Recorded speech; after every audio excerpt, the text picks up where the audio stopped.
Hey, this is Kirk. And this is Byrd. It's the Kirk and Byrd show. And we have another great guest with us today.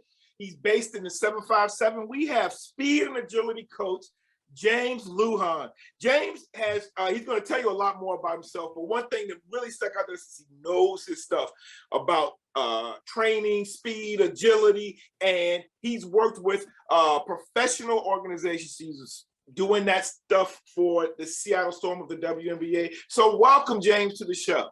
I appreciate it, Rusty. Kirk, appreciate you guys having me on, man. Yeah. So we talked last summer, James, and it was a great conversation. But we've got a kind of a different viewership now.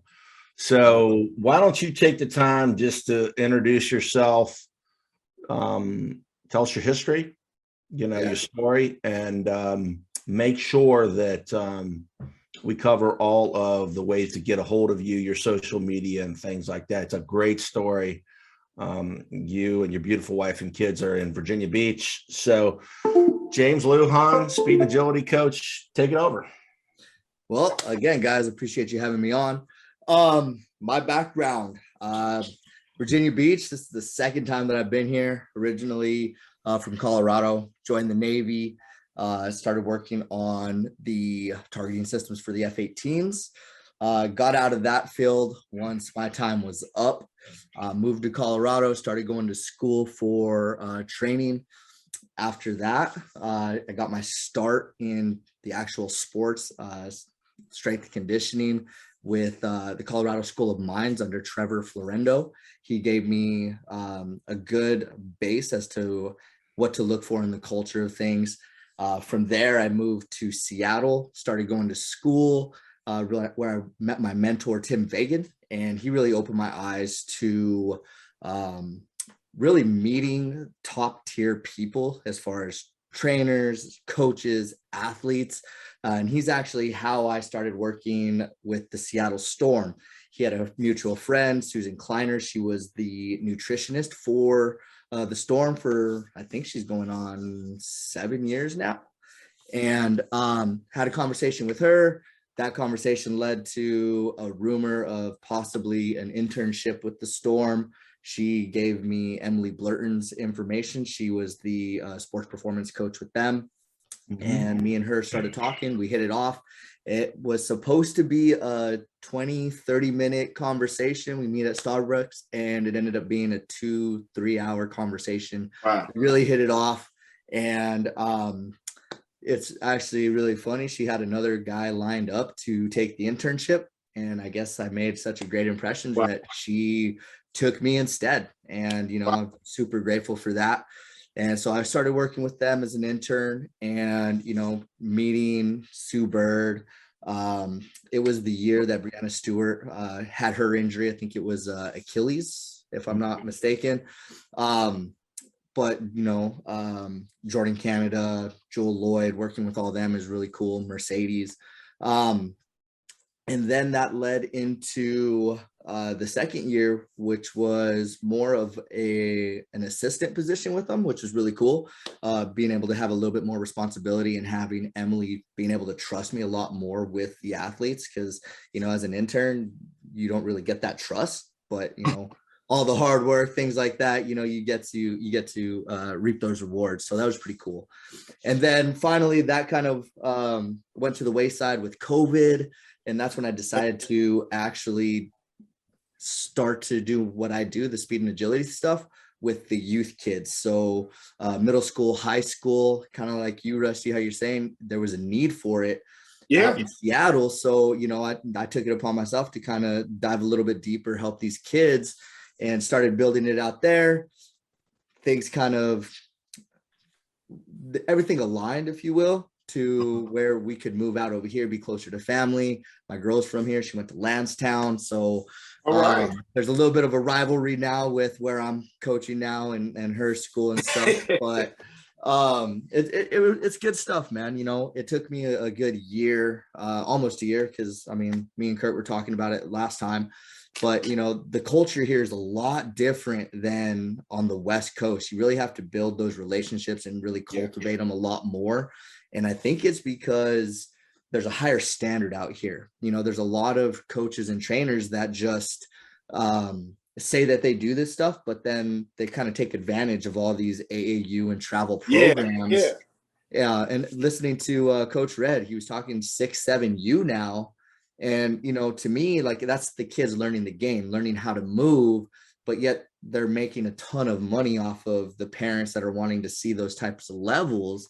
And, you know, it's mind blowing to me, because they need to be going and playing, not just playing the sport, but playing in general, play outside, go climb a tree, play tag, things like that, you know? But now that it's been a year, you know, I've met a lot of good connections.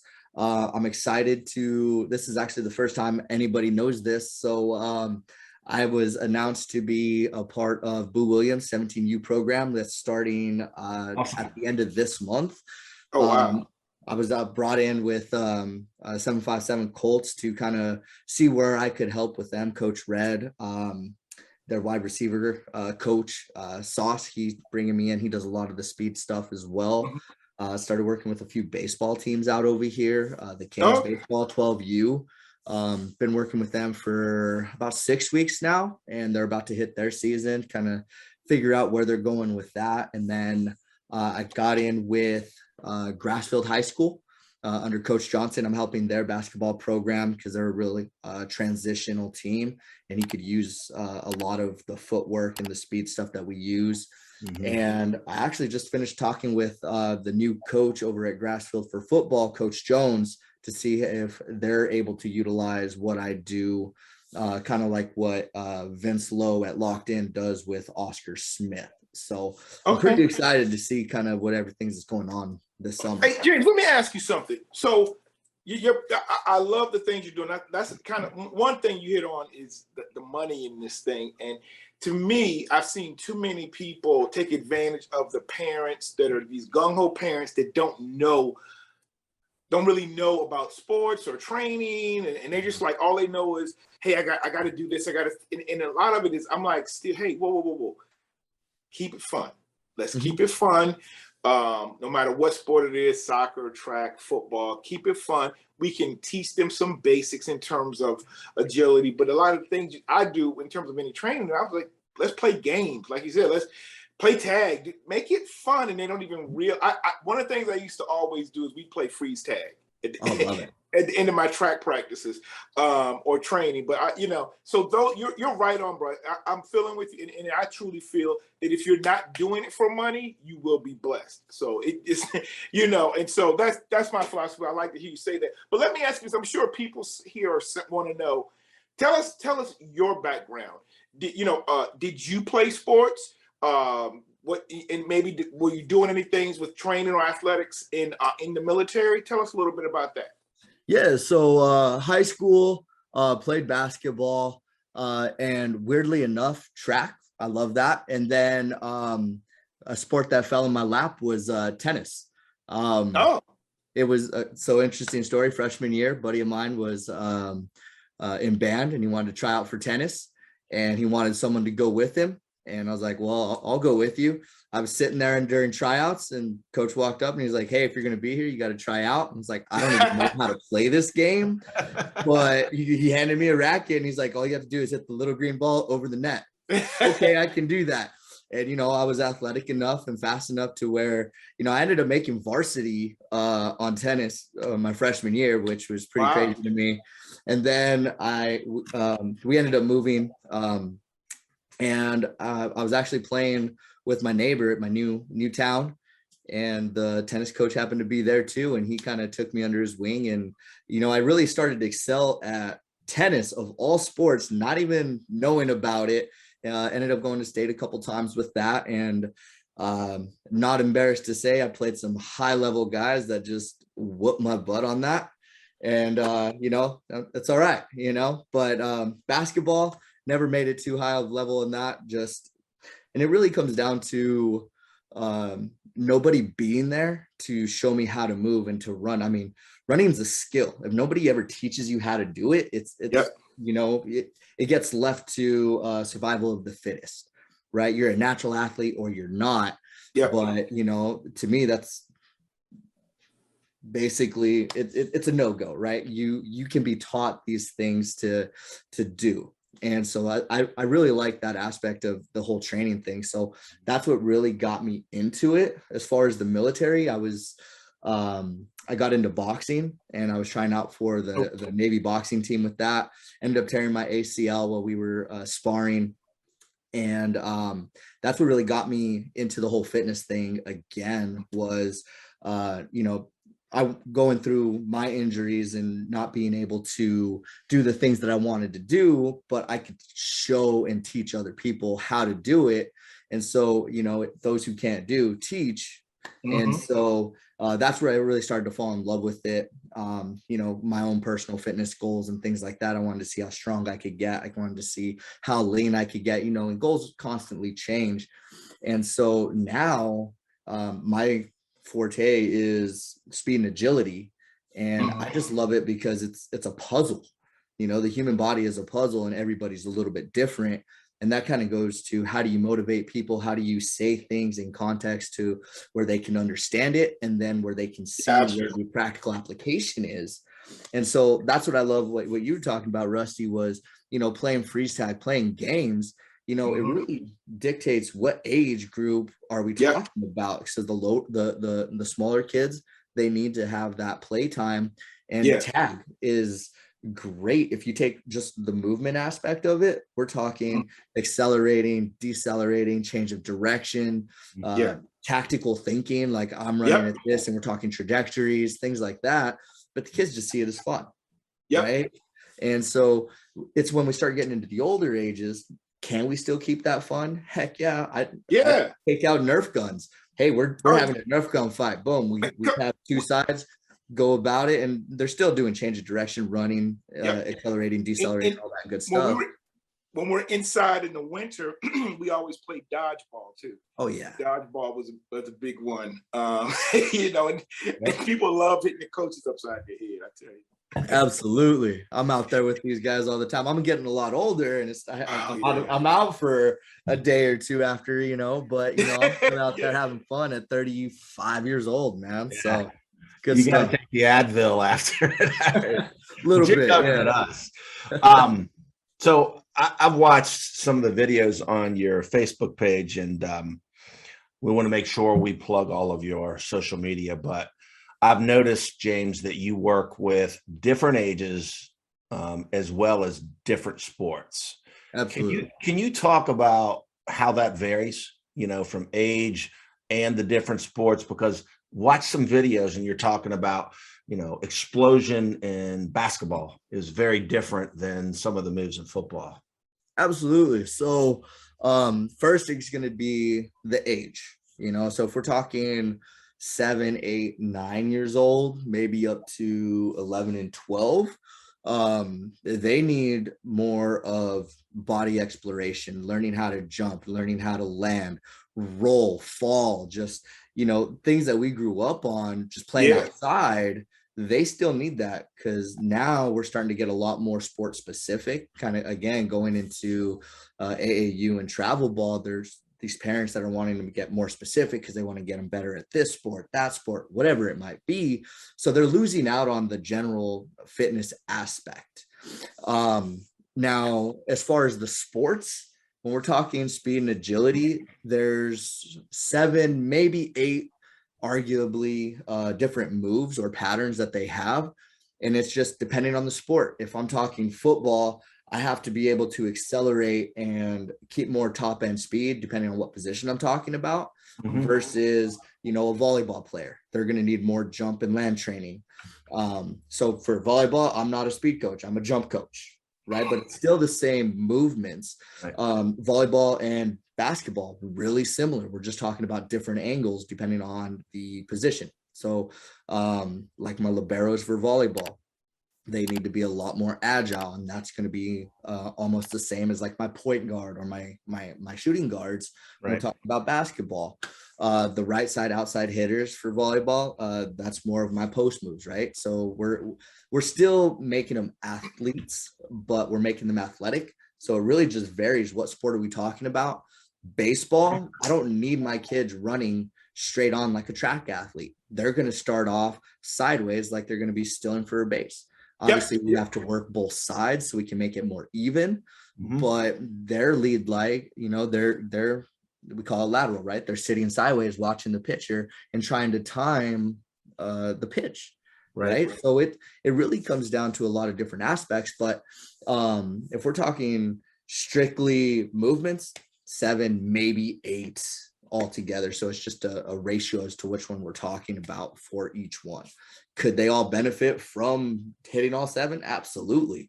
And that's kind of where my warm-ups come in. We hit all these movements. So at least they're getting all of them at once. And then we have a specific movement of the day. So it could be jumping or landing or linear movements, change of direction, retreating drills, what to do when they get beat, you know? So like my shooting guards, they get beat on defense. How do they flip their hips and get back so where they can close that distance and not have as big separation, but then also understanding that they're going to have help side defense with everything too. So tying all that together really makes sense to them when you can put it for their sport. Yeah.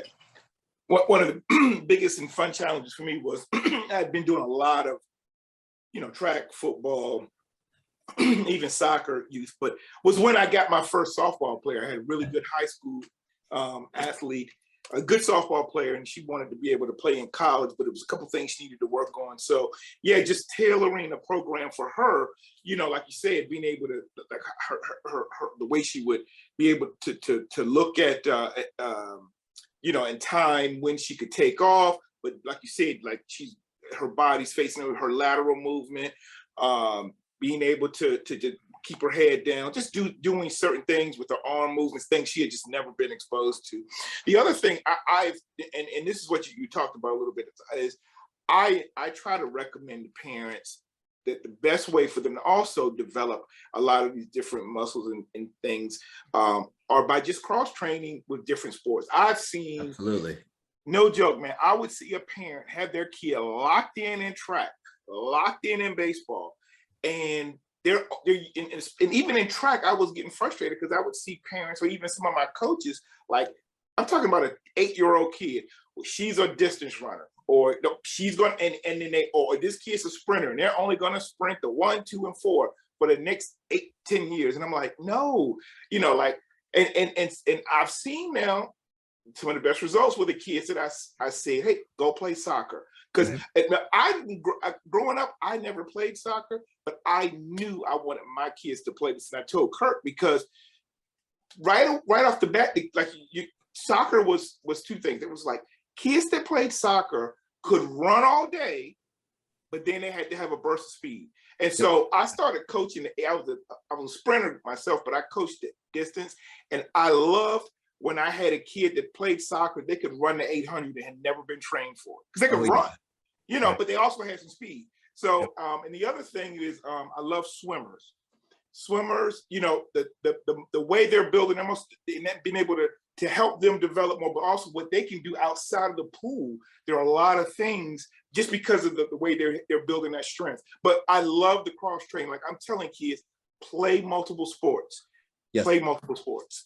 Yeah, kind of to piggyback off of that, you know, swimmers, their land-based training looks boring. And I've had 2 swimmers, and I've had people come up and like, how do you train them? Is it different? It's like, it's not different. They have to squat, be able to jump, and be able to move, because what are the movements underwater? You know, when they push off the block, when they first start, it's a squat pattern. What do you think they do when they push off the wall? They have to have that body awareness and proprioception to be able to control themselves.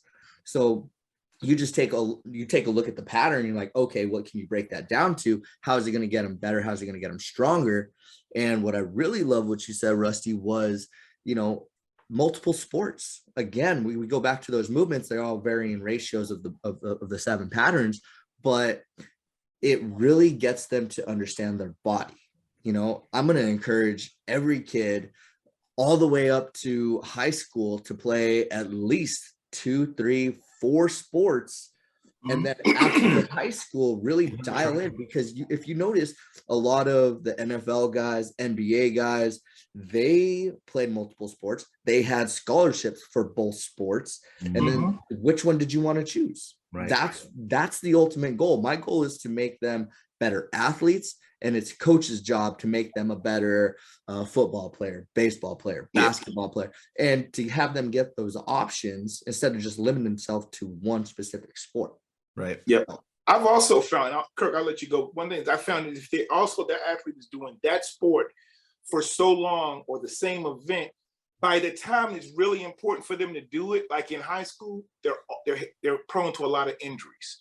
Yep. And I've seen these kids get to high school. Now you need to be able to perform, but you're always hurt because you've worn out, you know, certain body parts, and you just used it, but you haven't developed the joints and the things around it, and or the tendons. And so I see a lot of kids with these injuries in high school, and now especially in track. I'm going, you can't even do anything, you know. I'll give you 3 examples. First one, Kobe. What all sports did Kobe play? Do you guys know? Basketball. I know those 2.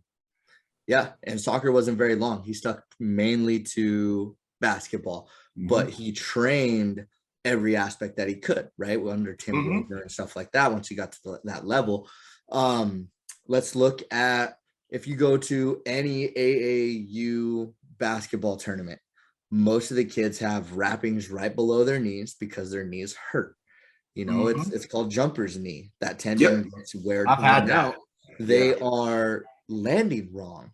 You know, they need to shoot their hips back a little bit more just to take a lot of that pressure off of those knees, and it puts it to the hip, the bigger muscles, the butt, the hamstrings. It takes over all of that.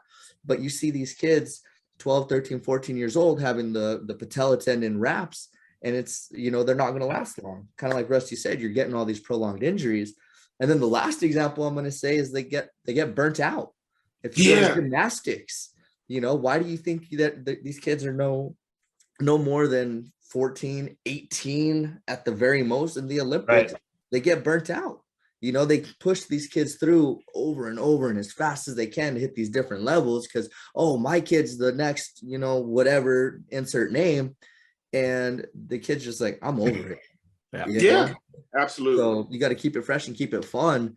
And that's what I tell my athletes. Like, my goal is for you to go to any college you want.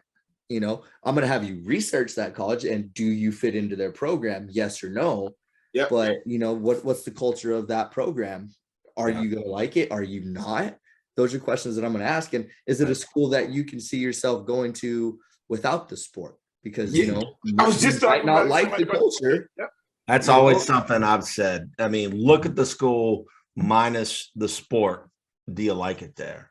But and then also look at, you know, where is it at? Are you going to enjoy going out and you know, hanging out in the city or the town that it's in? Yes, no, maybe, I don't know.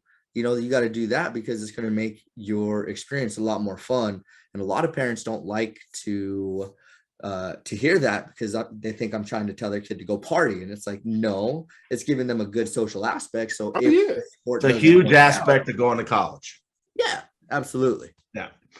I was just thinking when you were talking about the cross training, something comes to mind. Randy Moss was on last Sunday and they showed him playing hoops, and my goodness, what a hoops player he was. But, you know, I was watching the kids play tonight as well as I played basketball. Wide receivers are typically great basketball players because your muscle control above your waist once you're off the ground. 2 things, all right? When you play in the low post or whatever, you know, you've got to do some things like you want to get fouled. If you've got the position, but you want to get fouled, and there's a lot of upper body control and guys that can change their shot. And what that makes me think of, James, is when the quarterback, that radius, you know, Calvin, help me out, Rusty. I'm using the great guy with names. The Detroit wide receiver, Calvin. Calvin Johnson. Right. So the thing is that a lot of times when people are watching, I said this to you in the stands one time at a high school game, like when the ball is thrown over the wrong shoulder and the wide receiver has to twist off the ground with a guy on him, I think of how helpful basketball is, especially if you're playing in the low post or whatever. So that's what comes to mind. But just to tell Kirk, the one thing I always think about is these kids that a lot of kids want to play basketball, and they're like these 6'6", 6'7" kids. They're power forwards, and they get a scholarship to maybe a D1 program, and they're playing. But my brother and I would say that same kid would be a power 5, defensive end or tight end, or maybe even a pro. And you got Mo Alley Cox from VCU. You got a lot of tight ends played college basketball. One of the greatest ever from Kansas City. Tony Gonzalez. Tony Gonzalez. And then what was Gates? And Gates from Chargers. So I see really a lot of those power forwards. They really can make that transition because, like you're saying, they're tall, they can jump, they have to have that hand out, they can catch a basketball. A lot of times they can catch a football. So I'm just adding to it. Yeah, that's been a big one for me. You guys had one at Virginia Tech, Rivers. Yeah, John Rivers. John Rivers. Yeah. Yeah, and I was just thinking that it just seems like the wide receivers, that body control. Oh, I know what I was going to say. LeBron James was a Tom Lemming All-American of football, by the way. Yeah. So James, tell us in a little more detail, your Boo Williams 17U. Tell us about some of the things you're doing around the 757 in baseball, football. Yeah. So I just started at the beginning of the year with the Canes baseball travel team, 12U. Been with them for about six weeks now. Mm-hmm. Going on 7. I think this is going to be the 7th week. But with them once a week, I go in, I do a lot of performance, but a lot of strength, a lot of speed, which is where a lot of these kids are lacking. Because I'm not going to lie, these kids are beasts. All of you, they're strong, but those bigger kids, the catchers and things like that, they need that speed, they need that quickness, that first couple steps. So I've been really helping them. They don't know it, but I've been helping them in the warm-ups and the races that we do, and a lot of reactive drills. There's one called the tennis ball drop. You have 2 tennis balls, you drop it, and they got to get there before the ball bounces twice. They see it as a race, they see it as a game, but we're working on the reactivity, being able to knock that down. And for baseball, that's really, timing the pitcher, being able to take that off and go with that. Like I said, I met Coach Red yesterday, and I kind of want to see where his thoughts were on things. The grass field teams, football. Like I said, I met with Coach Jones today. Coach Johnson, we're waiting for the off season to kind of build a program specifically for him. This past season was really kind of a fill out, kind of see where I could fit in with their program, how they could utilize me. And it's really turned into a great relationship where he trusts me on opinions of like the players and how they're moving and what we could do with them. And I'm learning a lot more of the X's and O's at a higher level than I ever experienced before with it. And then the 17U Boo Williams, I'm excited for that one. I'm working with John Gilchrist, who is a phenomenal athlete and a coach in his own right.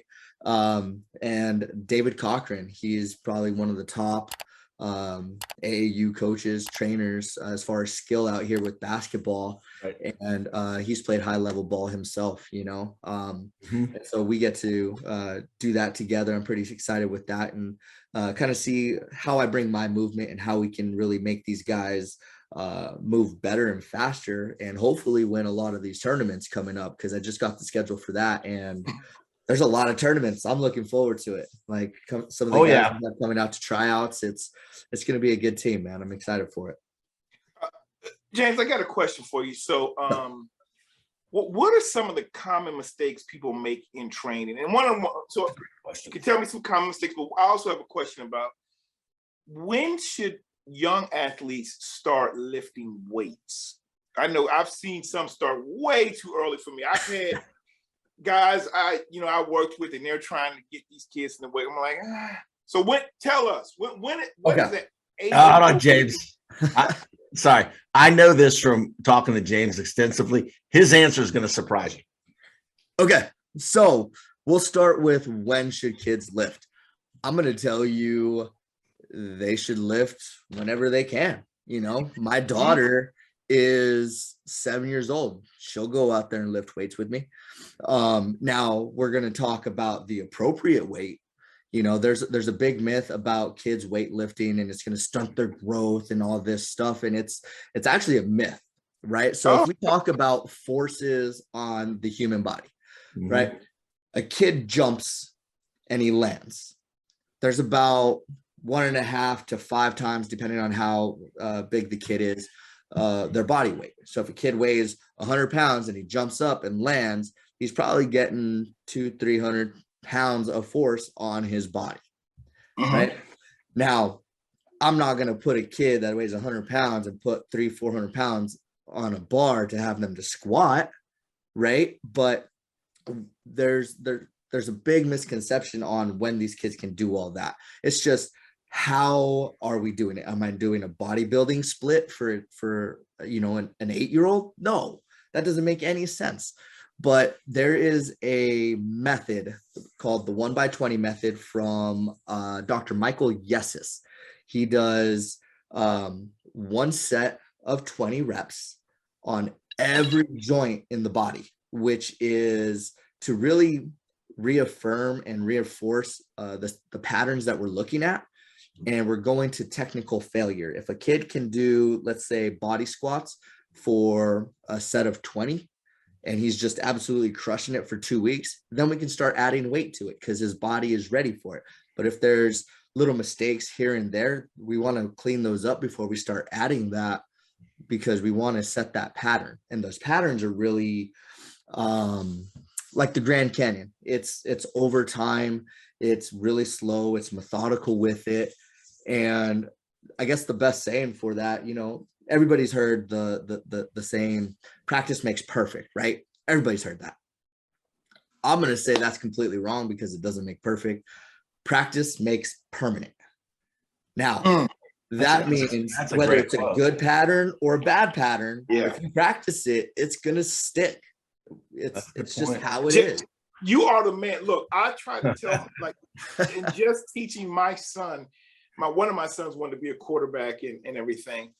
And the way he threw the ball, he was throwing it wrong. And this is before he ever really wanted, but he just, you know, playing with his friends. And I showed him how to throw, but he still kept doing it. I was like, dude, you're practicing wrong. You're getting your 10,000 hours in the wrong way. Like, if you keep doing it that way, it's going to be harder to break it.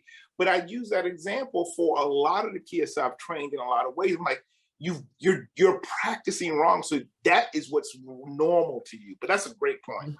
Yeah, and you know, like with quarterbacks, when they just throw from the arm and they're like chunking it and they're getting 40-50 yards, you're like, man, that is awesome. Imagine what you can do if you get your hips into it. And they kind of, you know, they cock their head to the side, and you're like after a month, 2 months working with me, they basically have a new toy and they love it. I'm sure you've seen Dak when in his warm-ups, right? He's got his headphones on, he's doing the hip turns and everything with that. You know, that's him learning how to, or reinforcing the pattern of getting that tension in the core to be able to slingshot the ball with it. You know, everything moves as one. So when we were talking about, you know, our basketball and our football player, the receiver, right, having the core and the coordination to see all that, but having that tension and being able to utilize the muscle, it has elastic properties. It's like a rubber band. If you can utilize it properly, you don't have to do much. There's not much effort into it. You've already programmed it. It just goes because you want it to, right? So, and Rusty, what was the second part of the question? I completely forgot, man. I guess outside of weightlifting, any other common mistakes that people make in training? Like if you know, my dad, if there's a parent who played the sport 20, 30 years ago in high school, and then they said, well, this is how we train. What are some common mistakes? I would say the biggest one that I've seen is coaches and parents trying to train speed at the end of practice or at the end of the session. When we talk about pure speed, not conditioning, pure speed. Like I need max effort. If I train that at the very end, then I'm actually making my athlete a lot slower when it comes to this stuff. So if we put the emphasis at the beginning, then that's the place for speed, 2-minute rest, 3-minute rest, depending on what it is. And, 3-4 reps, they're golden, Right. And another one is, sprint training. All athletes need to sprint, whether it's off season or in season. It really depends on how many sprints you're doing. If we're off season, 2, maybe 3 days a week of sprinting, not really high volume. You're not talking, 10 100s, but 2 100s, 3 100s. Sure. Cool. Go for it twice a week. You're going to get the same benefit off of it. But in season, I say once every 7-8 days, you're going to keep that benefit. You're going to keep the body stimulated enough to get those adaptations, but not put enough stress on your body or your nervous system to do any real damage where you can't recover from or overtrain, right? Let's see. Screaming faster. That doesn't work anything, Conditioning is a different topic, right? That's when we can start actually getting into being able to keep a certain pace when they're fatigued, because obviously we're talking about game speed and stuff now, and that's a great component. It needs to be there, but that is not how you get your athletes faster with that. Not letting them lift, I think, is a big one. Just playing the sport and say, hey, we're getting our reps out on the field. Okay, great. Until they meet, the 18-year-old safety that's coming right for them, you got two masses. The bigger one that's moving faster is probably going to win that race, Other than that, I just think early specialization, kind of like we were talking about, Rusty, picking a sport too soon and just sticking with it and not letting the kids explore and being able to move. I think that is probably the biggest mistake with that, is just specializing too soon. Right. Okay. One of the things that we talked about when we talked in the interview this summer, you talked about Sue Byrd, who's one of the all-time greats, and how she trains. But I want to segue to the professional athletes and people like Sue Byrd and what sets them apart, because you told me how serious they take training. But before we do that, I want to promote James. I'm going to plug you. So James, James is on Instagram. We want everybody to follow him on Instagram. It's at James_the_FN, as in Fancy Newman _trainer. All right. That's the Instagram. All right. And then you're on Twitter at fn.trainer. And then your website is www.excel, that's X the letter CEL -performance.com. We're going to overlay all those. And what we'll do is we'll let them show for in the neighborhood of 15 to 20 seconds so people can write them down, those type of things. So, when we talked, you were talking about, Sue Byrd, how good she was, but you talked about how she approached her training and all the work that she did that nobody saw. I want you to just tell us a little bit about when you worked with professional athletes and how different that is. Yeah. So first, it's a huge difference between rookies and veterans. And the veterans, they gave a lot more effort in everything that they did. So I'm sure you guys have seen the Michael Jordan documentary on Netflix, right? Kobe, if you watch anything on him, he's always the first one in the gym, always doing game speed moves before anybody else. Sue is identical to that. She was always in the gym first. She was sitting there working on her shots, doing what she could to refine her craft. And then when everybody else was rolling in, she had already cooled down from her shots. She would get her lift in. They would do film. And then afterwards, she would stay and still shoot. She was constantly refining that. And so the rookies didn't see that. They saw her already cooled down. So they would come in, they would lift, they would do film practice, and then they would kind of go off and do their own thing. And so, the main difference was effort. That was, and that's what I told all my athletes now is, if you just give me effort in everything that we do, it's going to start compounding over time, and you're just going to have a higher and higher standard with everything. And the great part is you're going to start demanding that standard from everybody else around you. When they don't hit it, you're going to be upset with it. You're going to go talk to coach about it, and you're going to change the culture, and if you get 2, 3, 4 people on the same side as and to that standard, that's what's really going to set it apart with it. Another thing with Sue is, she worked with some of the best. Susan Borchardt is her performance coach. She owns Athlete Blueprint out in Portland, Oregon is where she's at. And, she's got her nutritionist. If you're not taking care of your body, she's been in the game for a long time now, right? And so if you're not taking care of your body, then you're not getting to that level or that standard that you're wanting to stay at. Your body can't maintain that without the proper fuel. And then the big difference between fueling your body for the sport and fueling your body for nutrition, right? So the rest of the time. Tell us about the nutrition part of it. Yeah. Yep. Okay. So basketball, it's a power sport, a lot of stop and go with it. So you're going to need a lot of carbs to kind of maintain everything throughout the game. But your training, you are using a lot of carbs, but your training usually lasts a lot longer than a game does. You're going to be going a lot harder in your training than you are the game. Would you guys agree?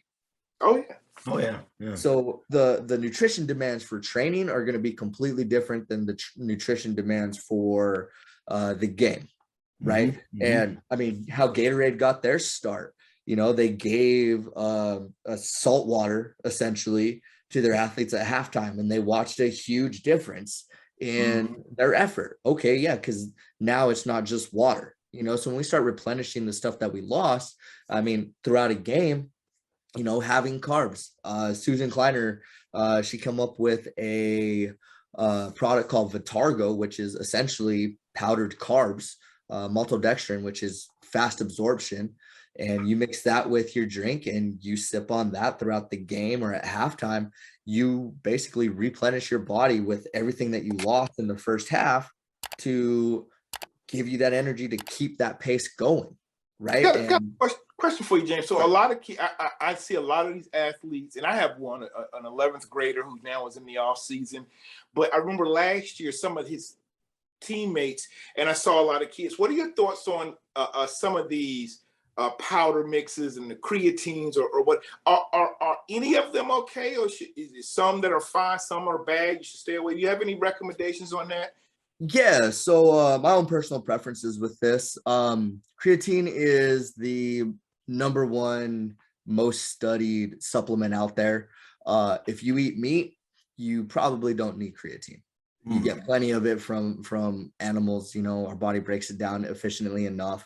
But creatine, the way it works is it adds a phosphorus to, it's called ATP, right? It's how we move the energy system with it.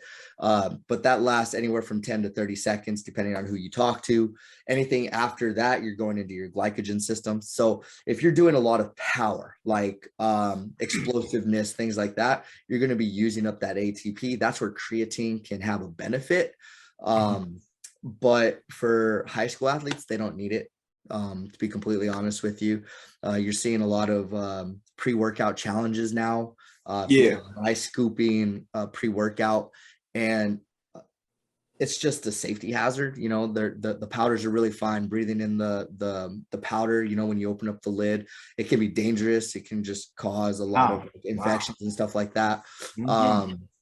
It's not good. Anybody under the age of 18 shouldn't be taking pre-workout anyway. It just gets your heart rate up and things like that.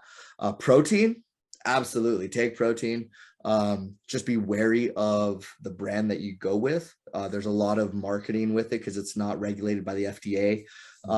Your body can only process anywhere from 25 to 30 grams, 35 grams of protein in an hour without any other macronutrients with it. So we're talking fats and carbs, things like that. If you have more, like a bigger meal, like you ate a steak, then yeah, it's going to take a lot longer to absorb because it has to digest all that stuff. But it's just one of those things, like it's a supplement. It's meant to supplement what you're not getting in your daily diet, you know? So, I mean, we've all been there. Coaches say to their football players, you know, eat big to get big and just eat whatever, you know? And, you know, it's their metabolism's usually fast enough to where they can get away with it. But if we're talking about keeping the long-term habits, then that's where it really starts to play into it. Because if I want a kid to be able to play at the NFL level, he's got to have those habits and those rituals. That's right. The discipline portion of it to get there. You know, they want their body to be in the prime machine, essentially, to be able to burn and to recover and to go into that. And then the second portion of recovery, I mean, that's essentially what food is. It helps us recover, is sleep. If you're not getting enough sleep, then your body can't fully recover. And, you know, huge sleep is huge. Hormones. Yeah, absolutely. James, let me just tell you something to our audience. This brother knows his stuff, man. He does. This is good stuff. Now, I've got a 17-year-old, like I said, who I'm going to make watch this 3 times because maybe he'll get some of this. But I'm also, I'll maybe have to bleep this part out. The things you're saying, maybe he'll listen to you because he won't listen to his mom and I. But no, this is great. So anybody that's watching this, please pass this on. James is extremely knowledgeable. Like, he's breaking down. He even corrected himself. No, 30, 35. Like, yo, you know your stuff. That's great. You're not making it up. I can tell you know what you're doing. You've been trusted by some of the best. And so definitely look him up. But what I want people to also know is a little bit more about you, James, outside of just, you know, training and some of these things. Like, we want to know, like, I actually do this when I hire people in some of the jobs where I am in the government. I'll tell y'all, I'll ask y'all a question about budgeting, but then I want to know a little bit more about you on the personal side. Maybe we both watch Ozark and we can talk about that on Mondays or whatever. So let the folks here know a little bit more about James. All right, AJ, so tell us, bro. Tell me, we're going to get you with a couple of, like, what are some of your favorites? And we reserve the right to make fun of you and each other. Hey. All right. I reserve the right to make fun of myself on some of these. All right. And you can make fun of us. Well, outside not of culture. Training. So Rusty, we usually have a protocol and people say they like it. You want to follow it? Let's see it. Yeah. Let's do it, Rusty. So we'll do it. We have a couple of questions, but I will say this. This is what I'm starting at. This is a question I ask people for really, like, jobs. And then we'll go on to our standard questions. James, tell me, you love your job. You love what you do. But what makes you go home at night? I know you put in a lot of time, but what makes you say, no, it's time. I need to stop what I'm doing. I love working with you, but I got to go home. Whether it was before you had children, a spouse, just what makes you want to go? What do you like to do outside of this great training? What takes you home? I like being with my family, man. My daughter, she is a mini version of me. She is very athletic. For her 3rd birthday, she wanted a 1-pound weight set and some speed cones. So we got her that, and she would go out and, you know, hey, do you want to play exercise? And these kids are like, what are you talking about? And so, you know, just really being around my family and being able to unwind with them. So, coaching is really kind of hindered that a little bit. You know, I made an obligation, and, you know, coaching usually goes from, you know, 5, 6 p.m. to 8, 9-ish, depending if we have a game or not. But, you know, getting them to the games and seeing and having them be around just makes everything better for me. You know, I look over in the stands when they're at the game and we're just having a great time, not just like they could care less about the game right now, but being around the other players and just watching the family, be able to be immersed into my other family, so both worlds collide with that. My son, he's right there with them. He's 4 years younger than she is and just as adventurous with it. And just, seeing how my habits are getting passed on to them, I really love that. And so I try to make a good example for them, but their bedtime routine, I make sure I'm always there for that. And if I'm not, I'm on the phone with them. Just really, setting the time aside for them has been something that I've gotten better at. It's not where I want it to be, but being able to treat it almost like a true business, hey, I'm here from this time to this time, and then leave all that there. Try not to be on my phone, be able to create that separation and that line to, spend with the family. And that's one thing I really, really enjoy with it. So Rusty, before we start our fun line of questioning, James, why don't you tell us, importantly, your daughter's name, your son's name, and your lovely wife's name, because we all know she plays a major role. Huge role. My daughter, her name is Ariana Lujan. She is about to be 8 here in about a month.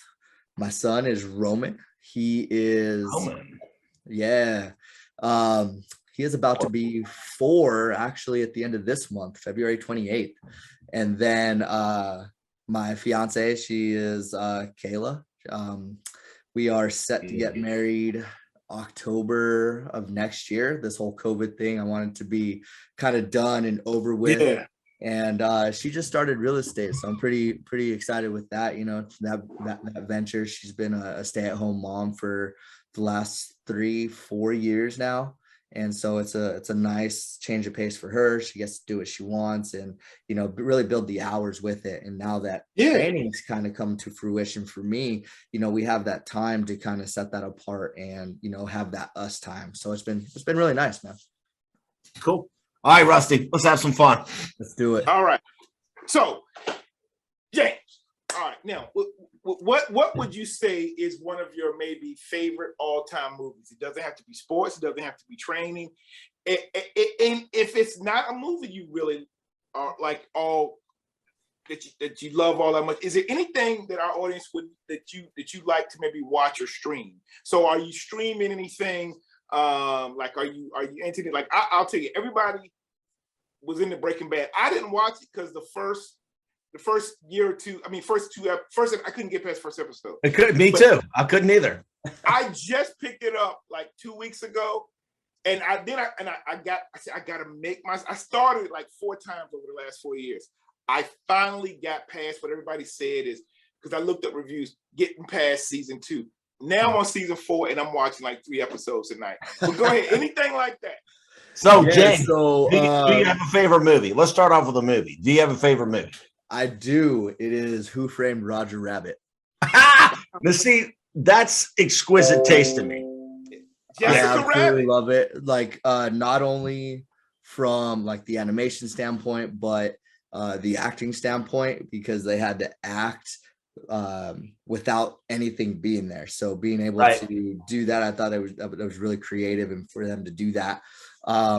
Plus I just love Roger Rabbit, so there's that. I also like Shawshank Redemption. Stephen King, that's awesome. Andy Dufresne and Red. Just loved how it ended. That just, big middle finger to him. I absolutely loved it. Yeah.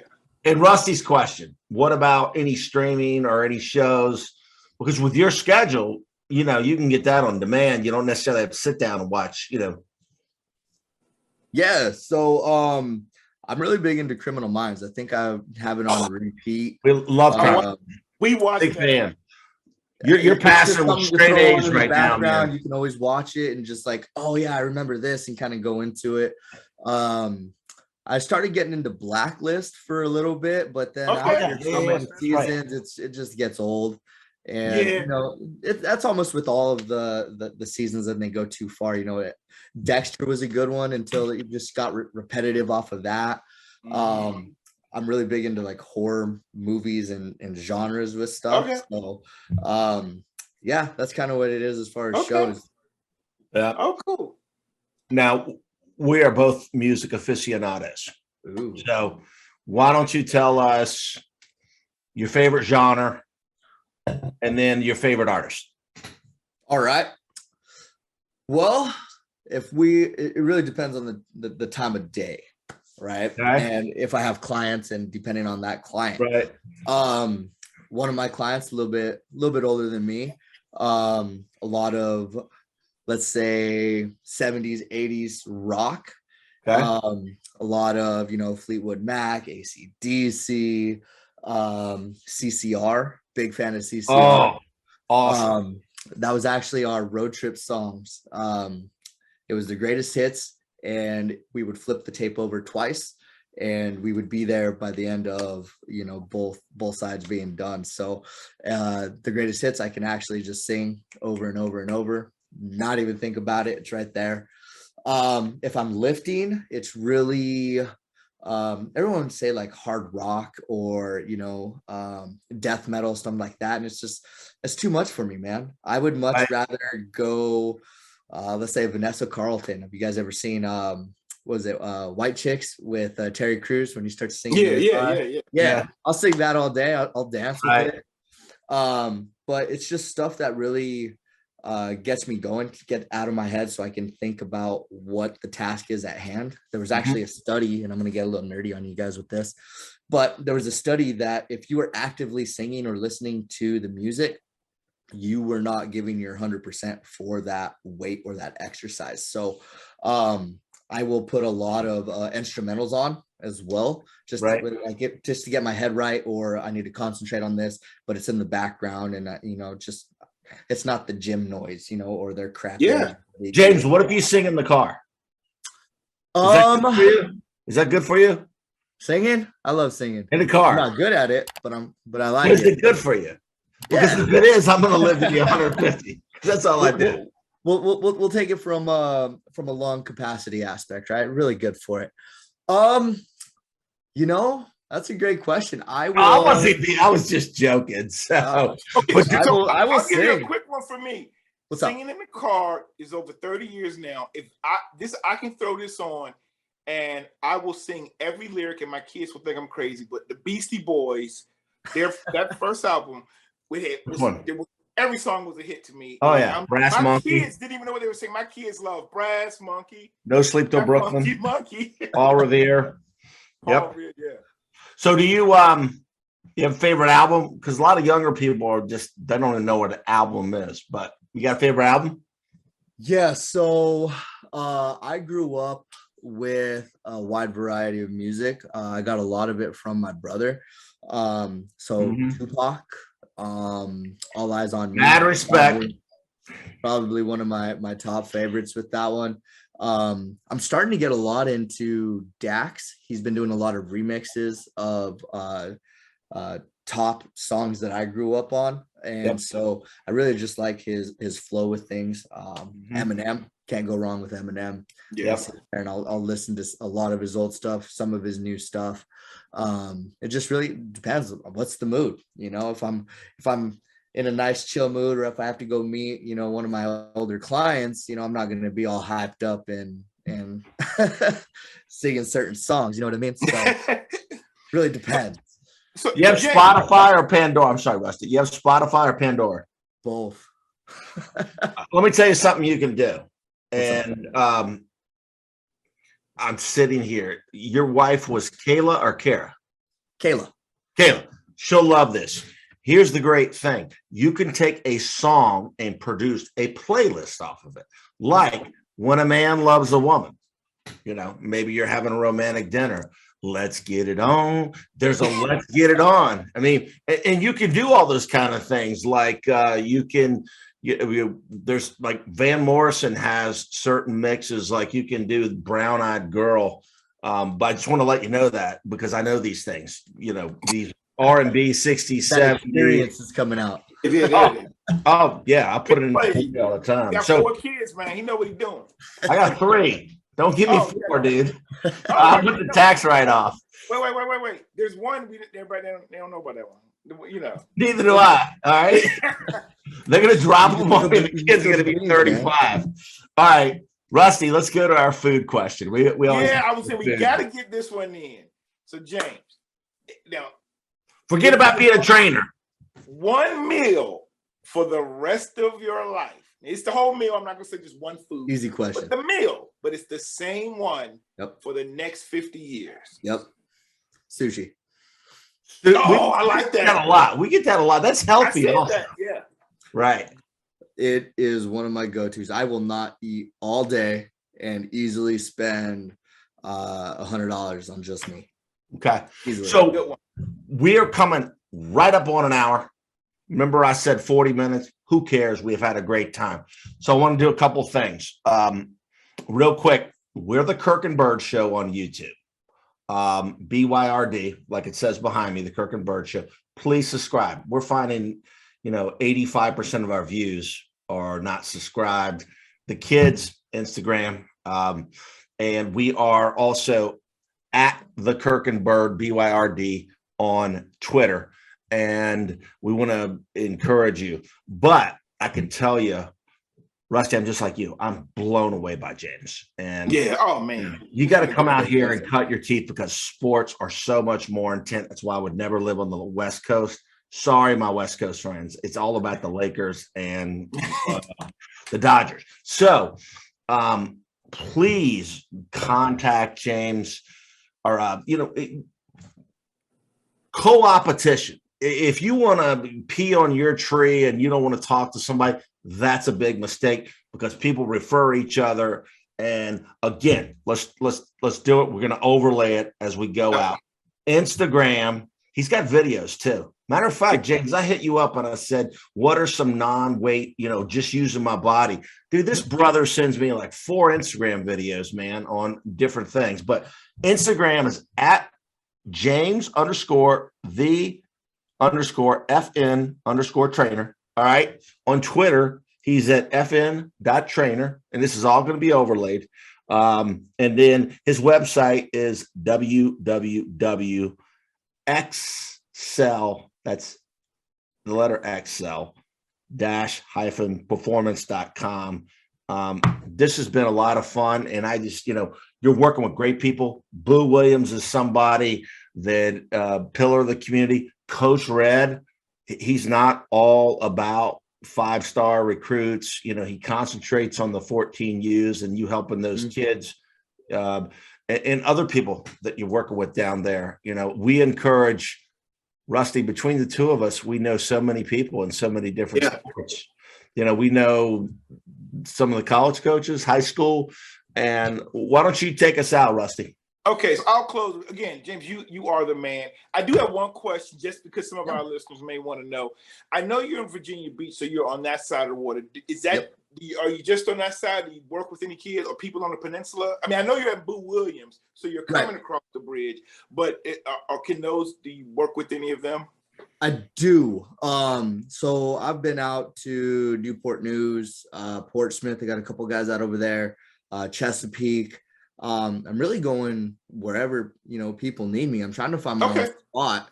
And I'm trying to make that more the Chesapeake area because I'm seeing a lot of athletes gravitate towards me out over there.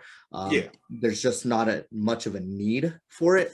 But again, it's all about collaborating. I know a lot of coaches, they see me as a threat and, everybody has their own voice. I could say one thing and, coach so-and-so over here can say the exact same thing, but we pertain to 2 different athletes, so if I can't help somebody, I love connecting and love having that relationship. So, and be like, hey, I'm not going to be on that side of the water, or that's not my style. Here, go hit up coach so-and-so. Right. It's just, just building that relationship. I want to put in a plug for my Bethel Bruins, Bethel High School. All right, they got a brand new coach. Coach, I haven't met you yet. I'm not saying you can't teach kids how to lift or train or speed agility, but could you just bring James out? Just talk to him one time. Maybe you can get James out there for like a week in the summer where he's out there for 2 hours for a week and you work with those kids. because I got to see my Bruins pick it up. So, but that side of the water, if you start with any school, start with Bethel. Yeah, reach out.